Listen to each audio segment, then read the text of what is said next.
Good storytellers always bring their plot points together in a climactic hit.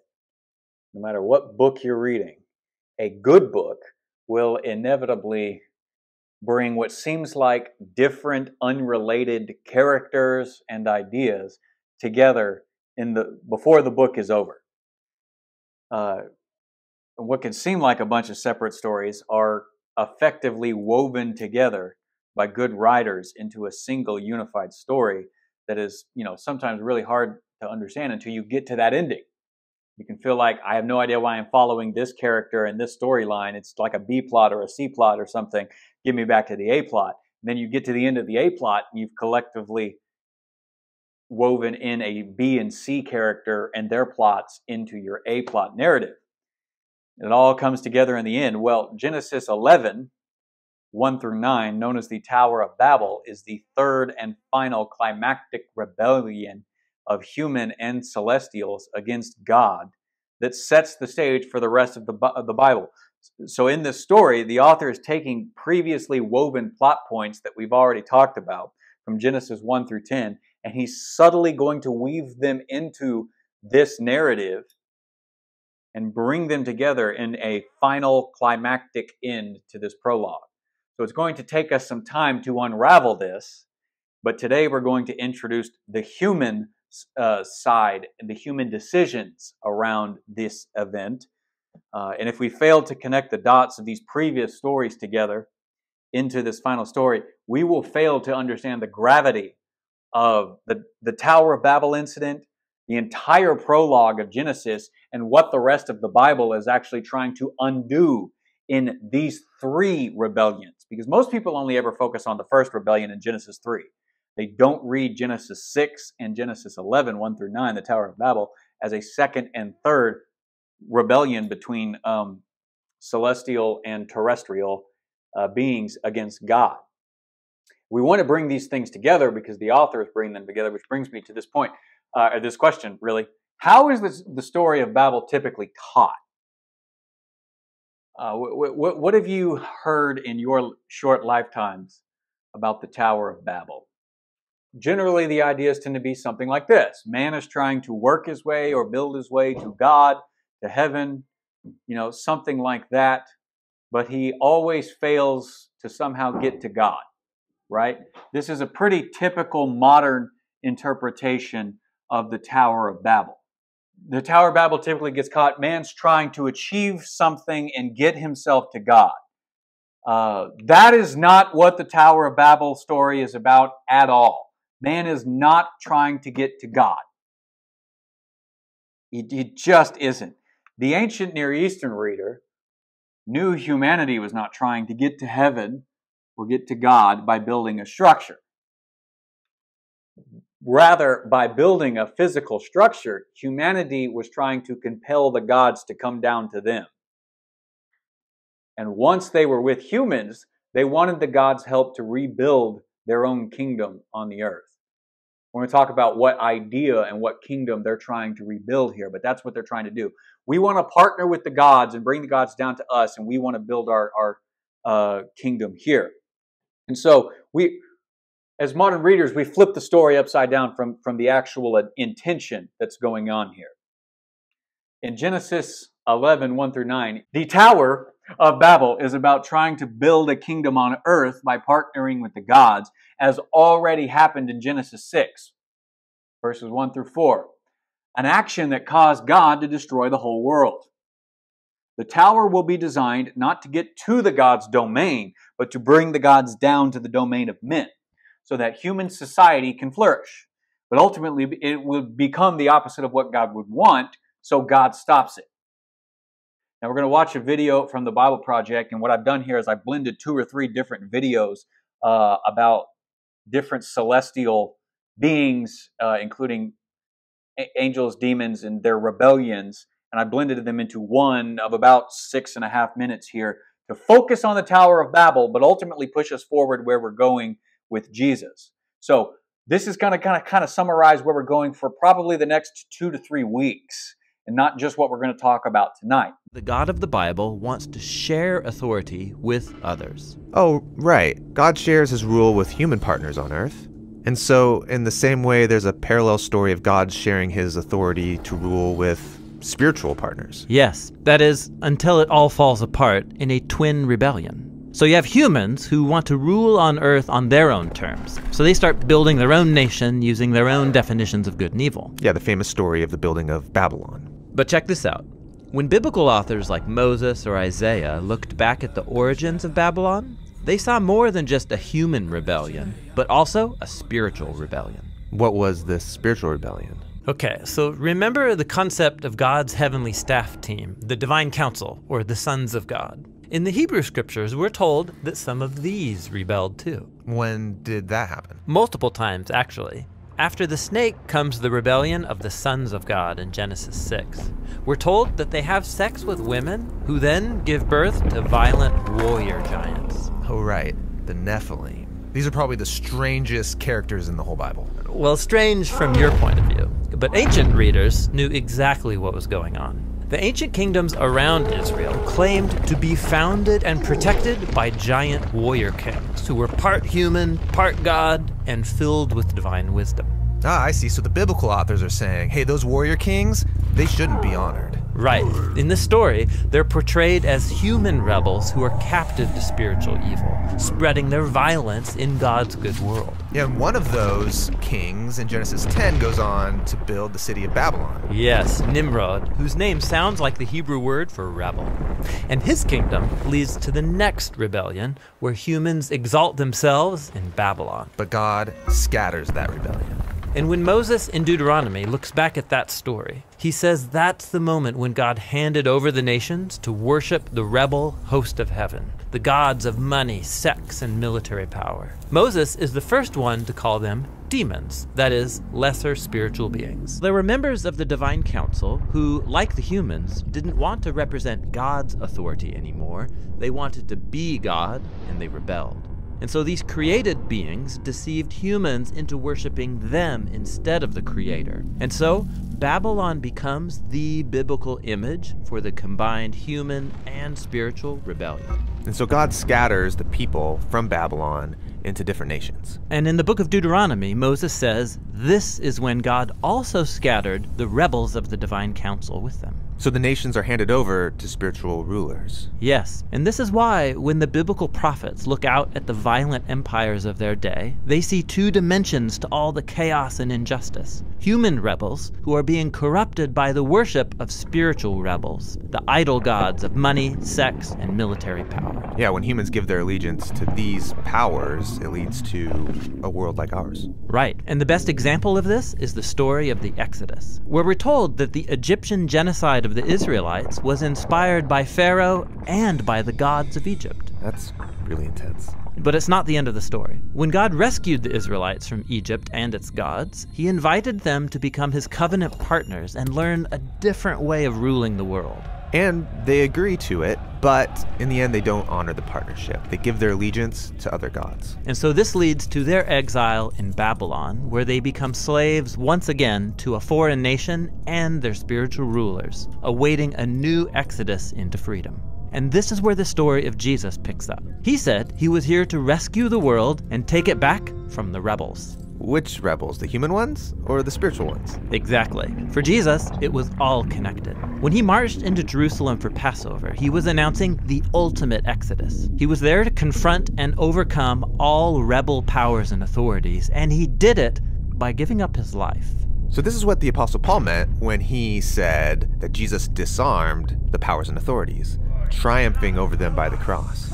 Yes, Jesus condemned our evil by allowing the rebels to unleash all their hate and evil on him. But then he overcame it with the power of his love and resurrection life. And then Jesus told his followers that all authority in heaven and earth now belongs to him. Now, the ultimate human and divine partner. This is really good news. Yeah, and it's why the apostles started inviting everyone to give their allegiance to the risen Jesus, to discover freedom and a new way to be human. Now, while Jesus gained a decisive victory over the rebel powers, he didn't destroy them. They're still around, causing problems. Yes, and in fact, they are the problem. The apostles said that humanity's real enemy is never another human. Rather, it's the spiritual powers that animate our cultural idols that inspire hatred, division, and violence. So when I see people hurting other people, behind it is the divine council gone rogue.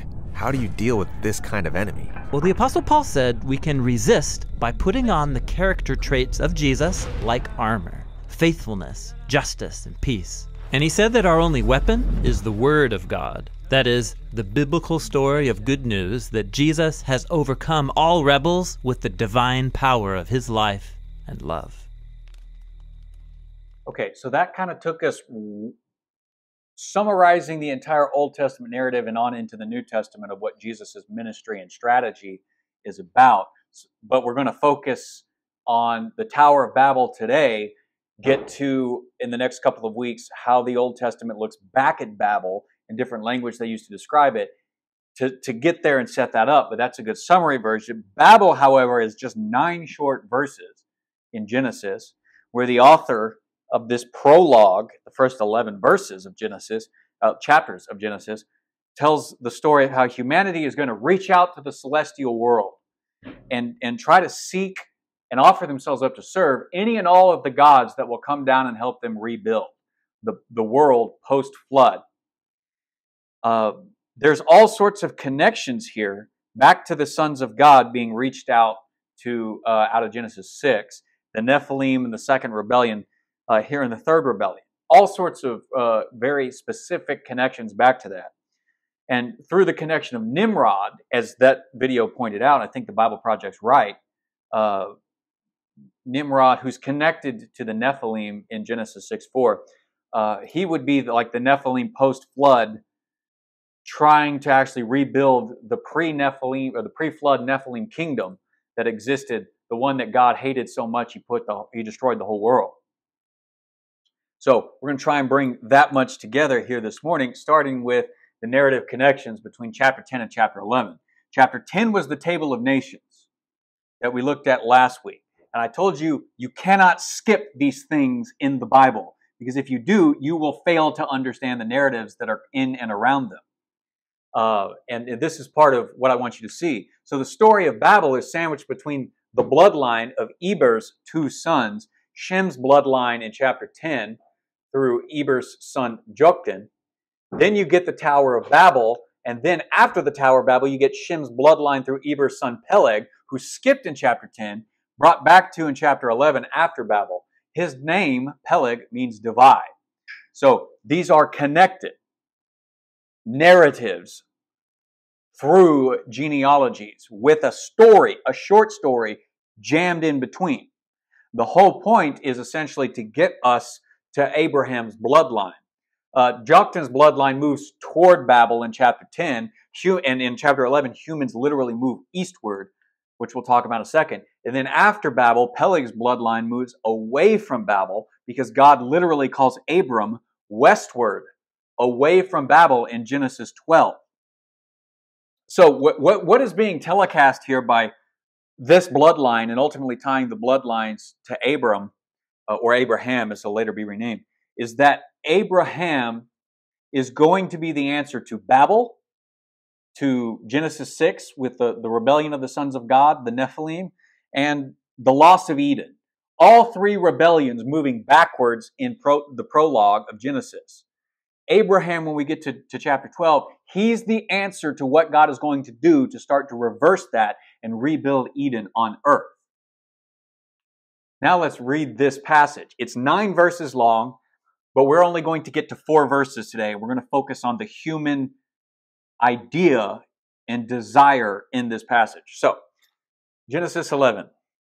Now the whole world had one language and one common speech. As people moved eastward, they found a plain in Shinar and settled there.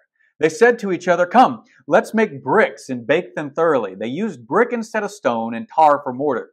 Then they said, "Come, let us build ourselves a city with a tower that reaches to the heavens, so that we may make a name for ourselves. Otherwise, we will be scattered over the face of the whole earth."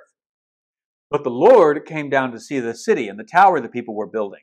The Lord said, if as one people speaking the same language they have begun to do this, then nothing they plan to do will be impossible for them. Come, let us go down and confuse their language, so they will not understand each other. So the Lord scattered them from over the face, over the earth, and they stopped building the city.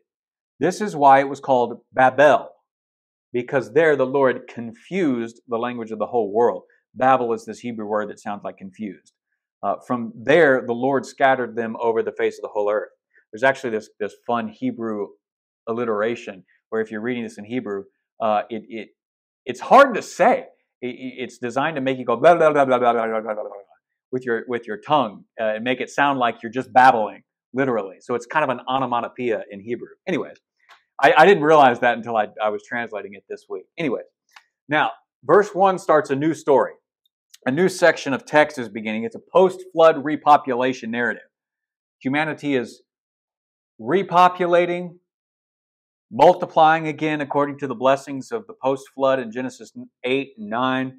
And they have one language and a common speech. Now, technically, this doesn't need to exactly mean there was one and only one language that existed at this time. It could refer to this idea of common speech as a lingua franca, as it gets called today, or just a common speech across people groups, across groups in multiple languages. There have been lots of lingua franca throughout history in different empires. Examples include Akkadian and ancient Mesopotamian. Ancient Mesopotamia, Akkadian was the common language across all Mesopotamia. It was a commerce language. You used it for trade. You used it for travel. If you were going to go anywhere in Mesopotamia, you pretty much had to know Akkadian. When Alexander conquers the known world and he builds his empire, he makes Greek the lingua franca of his day. So you were going to have your native language, but you were also going to learn Greek, because if you were going to go to the market and trade with people from the West, they were going to speak Greek, so you had to know Greek. Today, English is the lingua franca across the world. Most people have their native language and English. And we English speakers could really stand to benefit from the fact that most people throughout history didn't speak one language. They were at least bilingual. We're lazy. Because the lingua franca of our day is English, and that's our common language to speak with, we don't bother learning a second language. But it does a good job for your brain to learn to process everything twice in two different ways. And so bilingual people are often a lot smarter because they have to process everything twice in two different ways. Anyways, just thought I'd point that out. So it doesn't necessarily mean that there was one and only one. It at least means it was a lingua franca, though it could actually mean, okay, there was one and only one language at this time. I'm just pointing that out to you because you'll hear different interpretations, and they both have a basis in this text. Now, the people are moving eastward in verse 2. And moving eastward in Genesis is actually portrayed as moving away from God. It's not just in Genesis, it's throughout the Old Testament. It's a conceptual connection being made by the narrator that to move in a direction on a map is to move away from Yahweh's will, His presence, His life.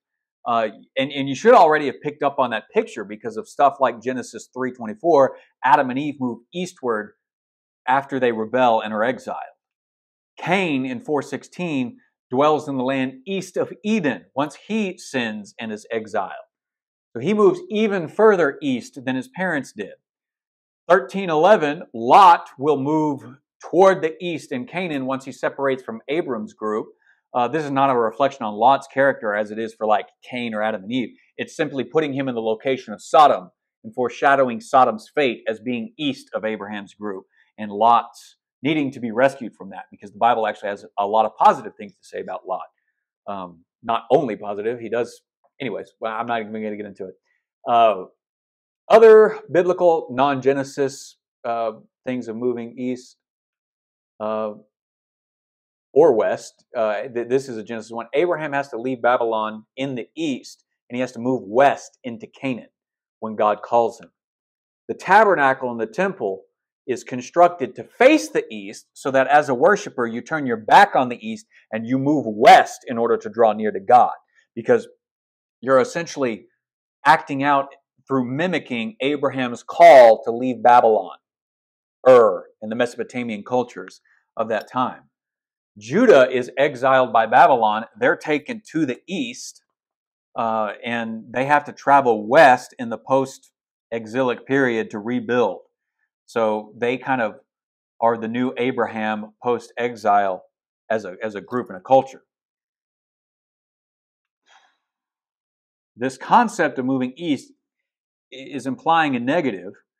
It would make sense in Genesis 11 because where they ultimately decide to settle is the land of Shinar. Why is that important? Because, well, Shinar is the ancient designation for Babylon. It's already come up in chapter 10 in reference to Nimrod, whose original kingdoms were conquering in the land of Shinar. So he's already foreshadowed something in chapter 10. Don't skip those genealogies. Babylon is consistently portrayed as God's cosmic enemy throughout the Old Testament. They're not the only one. We talked about Assyria, also built by Nimrod after Babylon. But like this is going to be the story that sets up the reason. Why is Babylon God's cosmic enemies from Genesis through Revelation?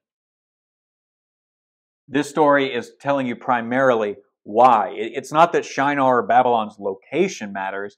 It's that Babylon sets the stage for paganism and calling out to gods and building a kingdom of imperial power based on pagan gods and paganism and pagan propaganda. And when God sets up his own kingdom, renewing Eden on earth, he says, I am staunchly against you and everything that you stand for. Right down to today. Now, verse 3, we get a new technology. The brick. It's a new invention. And suddenly, they can have large-scale construction projects. Now, Israel had an abundance of stone throughout their land. I mean, go to Israel today. Get off the bus as you're touring it around. There be rocks everywhere. There was this old rabbinic story that I learned afterwards, because I remember like walking around, there's just stone everywhere. I'm like, what is with all the stone? Is this just a rocky place? And somebody told me, it's like, there's an old apocryphal rabbinic tale that when God created the world, he gave a bag of rocks to an angel, and he says, okay, now go scatter this evenly throughout the world. And then as he was flying over Israel, the bag ripped and all of the stones fell out on Israel. And so it's like a funny story of trying to explain, yeah, Israel's got a lot of rocks. So they built based on stone. But when you're over in Mesopotamia, you're on a flat planed area. It's not very mountainy hill country. So you have to come up with a different way to build. They invented the brick. And what it was, it's mud on the inside, filling the shell on the outside. And verse 3 is trying to tell you they invented the brick, but you Israelites that I'm writing to don't understand what a brick is because you're used to building stone. So he gives you the explanation. They took it, they kind of formed it, and then they baked it until it became hard like a stone, and then they could build off of it. This picture I like because it's if you look closely, you can tell it's from Minecraft. Somebody built what we're going to talk about, the Tower of Babel actually being in Minecraft here. So they're capable of large-scale construction projects even without having to have a rock quarry or anything, you know. They're in a new location, and they can build in that new location with a new technology. Note the passage of time here in verses 2 and 3. None of this is happening right away. Humanity is multiplying again, so time is passing. Generations are being born, and those generations are inventing new technologies to meet their needs. And they're going to plan to use that technology together to do something. What are they going to do? Well, that's described for us in verse 4. And verse 4 is a summary. And this is as far as we're going to go in the text because we have to actually set our minds to the ancient Near Eastern idea. They say, let us build ourselves a city with a tower that reaches to the heavens, so that we may make a name for ourselves. That's all we're going to cover today, all right? The decision to become Nimrods. What did Nimrod mean? It meant rebel. Nimrod is a bad guy in chapter 10. Here, collectively, the people are being portrayed as rebels.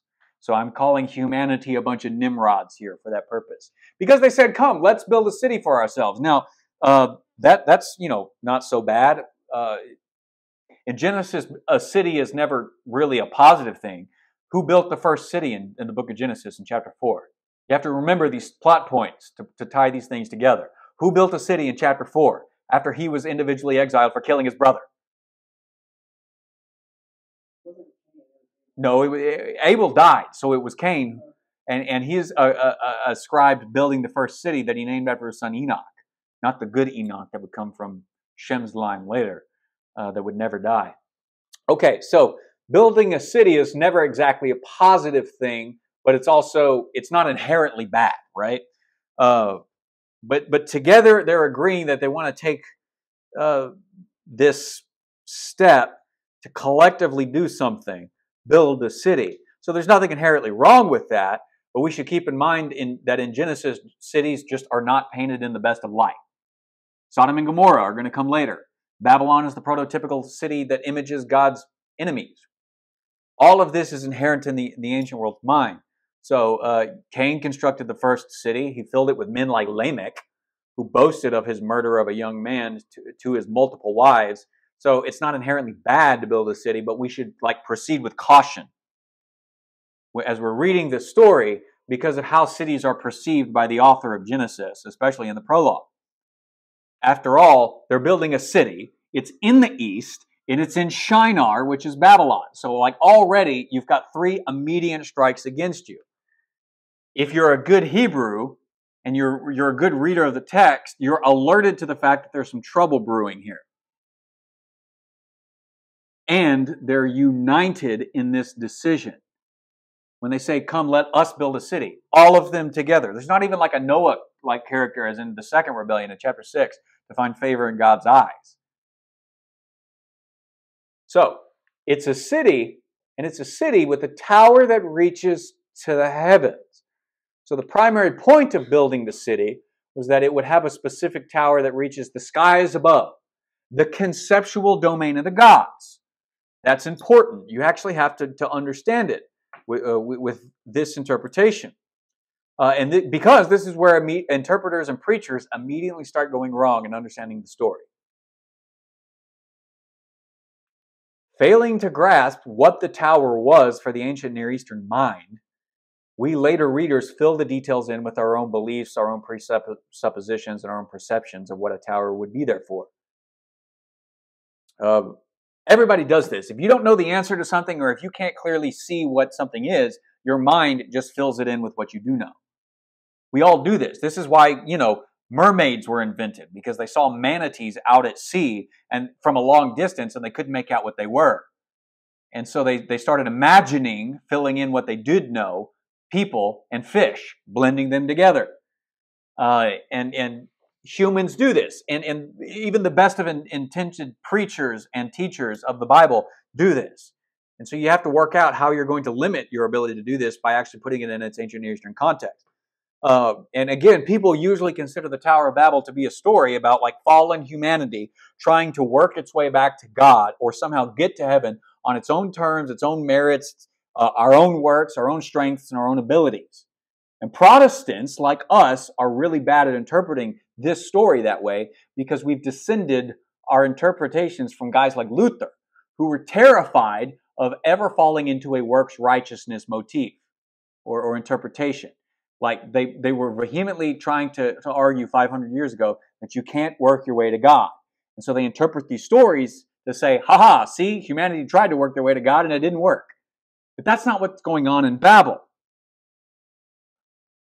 Our attempts fail because we're fallen, but the good news is that, and then we insert Jesus. Jesus met our needs and our inadequacies, and somehow, hey, we tried to build a tower, but God, man, He built a bridge with a cross, and that's how the Tower of Babel gets preached.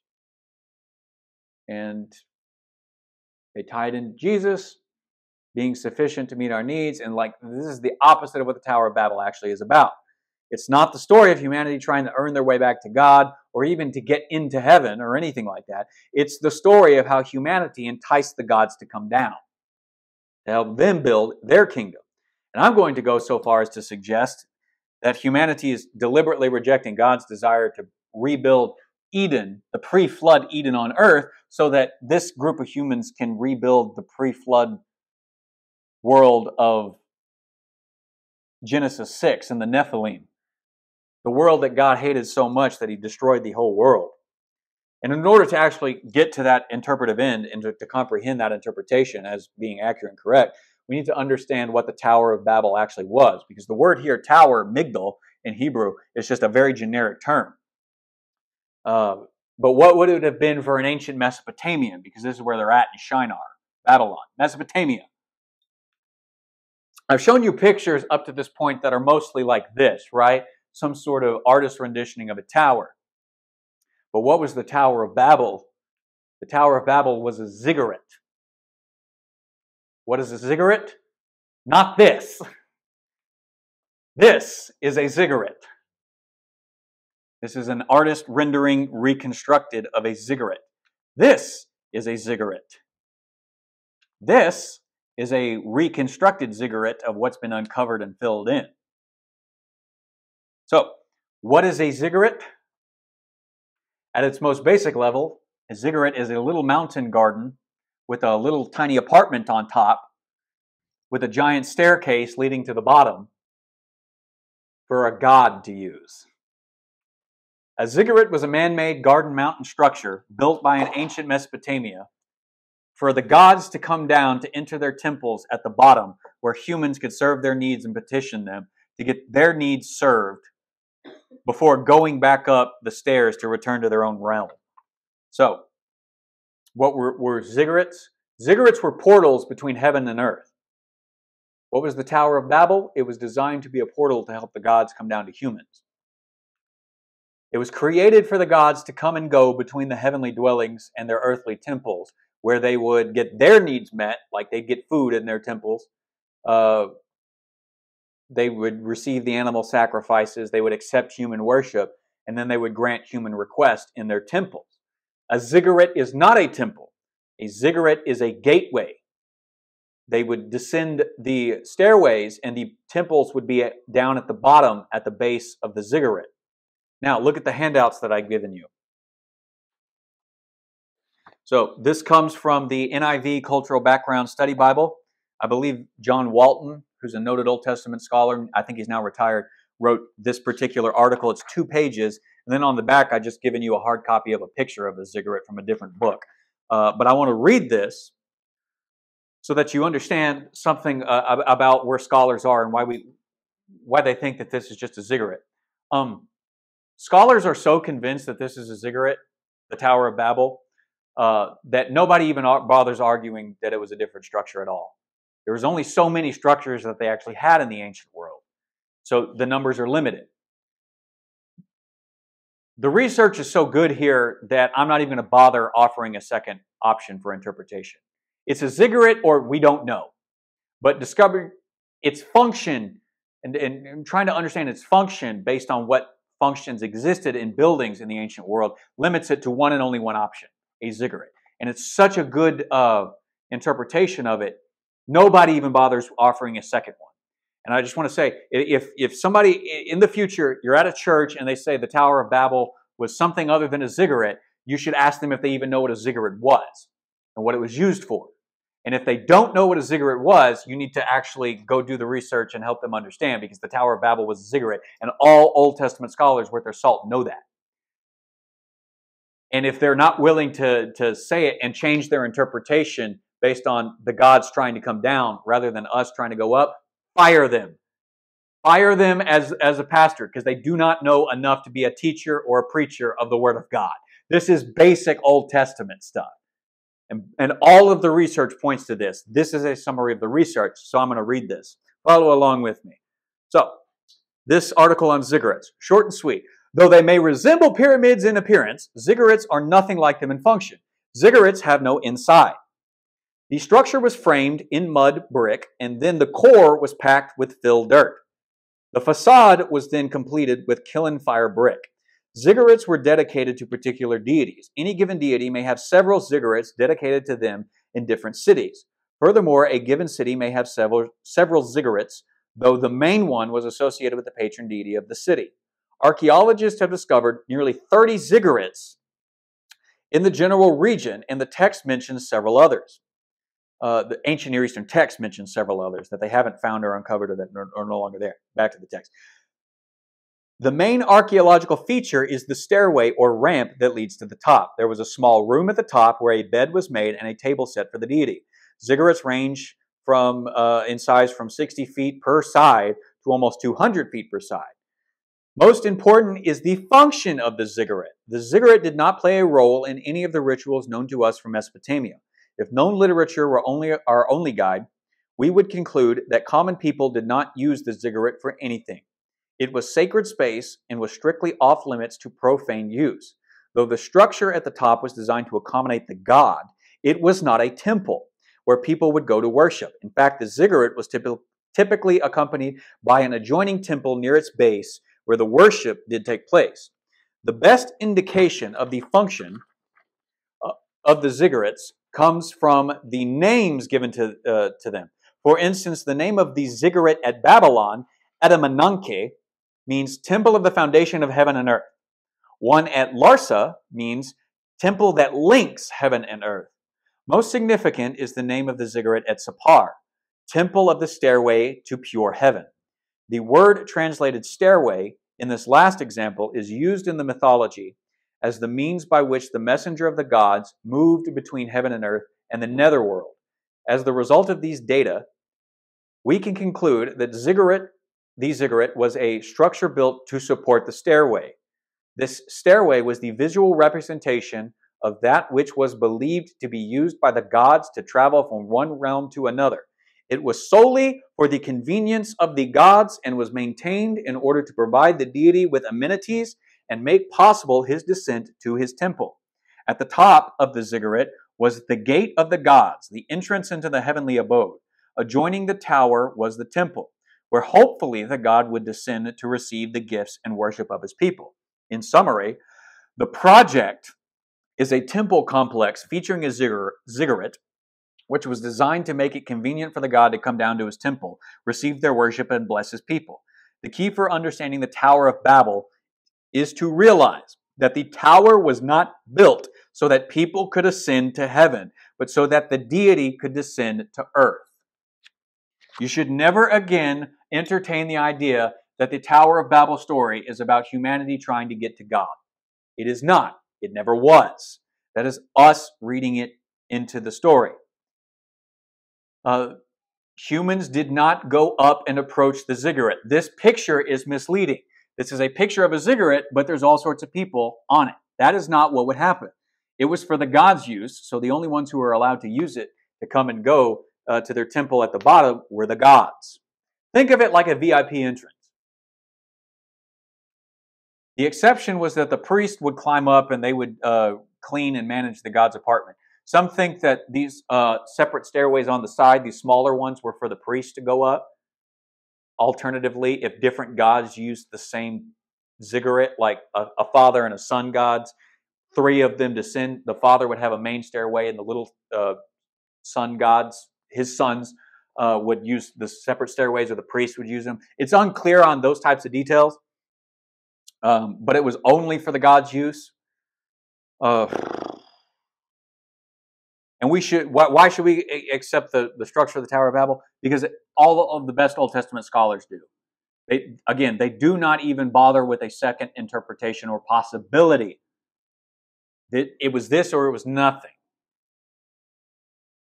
Without using a specific word, the author of Genesis is portraying his intentions and his feelings about what humanity is collectively doing by building this well-known building.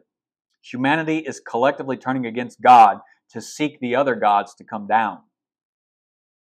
What else could you call a ziggurat? As a ziggurat is a man-made garden mountain. So we're back to this motif of the garden mountain from Genesis 3.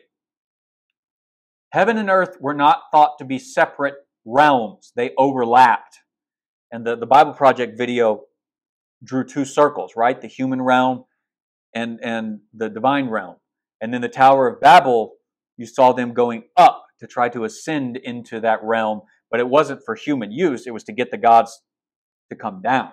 The conceptual idea of the place where heaven and earth overlapped, a garden mountain motif. It is a place where heaven and earth overlap, but it expresses two things. A mountain expresses remoteness, but a garden expresses plenty. So, mountains are remote places away from pesky and annoying humans. The gods lived in places considered uninhabitable to the ancient Near Eastern person, who lived mostly down in the lower plain area and regions. They did not live on the great, big, cosmic mountains. Gardens were places where there was always plenty of food, life-sustaining water, all that substance that beings need to live, humans and animals. So the gods would never lack that stuff. They were cosmic celebrities. They always had the best. So a ziggurat probably looked kind of more like this. Ignore the tiny people walking up there. That would not have been for their use, but this is a good portrayal of, having trees and stuff to make it look like a mountain. One, in its structure, but to make it look like a garden. Because that's where they show up. And all of this is in the Bible, is the book, in the place of Eden. God's garden mountain. Eden was the place where God originally intended heaven and earth to overlap. And that was a garden mountain. It was the garden mountain of God. It was where God lived on earth alongside his celestial and terrestrial family, who would come and go from that place.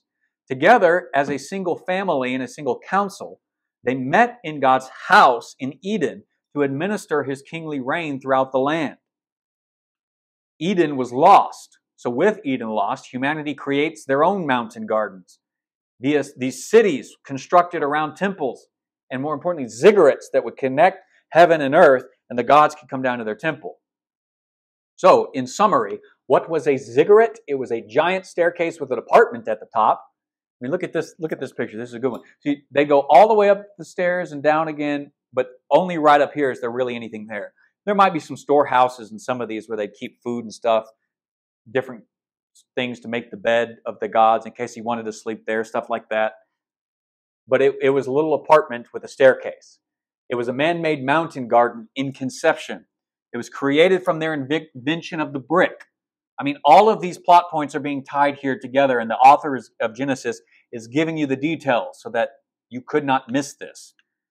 It served as a portal between heaven and earth for the gods to use to get to and from their temples with easy access.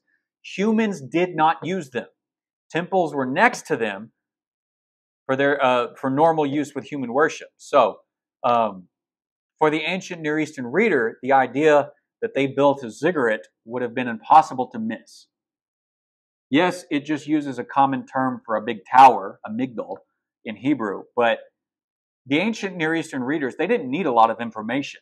And this prologue is designed to be a densely packed and informative story, or multiple short stories, telling you a lot with very little words. We don't exist in that world, and we don't understand what these words are meaning because we don't conceptualize these things in our minds. We conceptualize a tower and we think, oh, they're trying to get to heaven. They conceptualize a tower and designed for a purpose, and they would understand it to get the gods to come down automatically, which boils it down to one option, a ziggurat. It represented a Genesis 3-like attempt to set up an Eden on earth on man's terms. It was a place where the gods and humans could meet and build the new kingdom. Once the gods come down to the temple, the city would now be the place built around the gods. The ziggurat temple in the complex in the center of the city was the main attraction to get the gods to come down. So how does this change our interpretation of Genesis 11? This is about all we'll have time for today, so we'll pick it up here.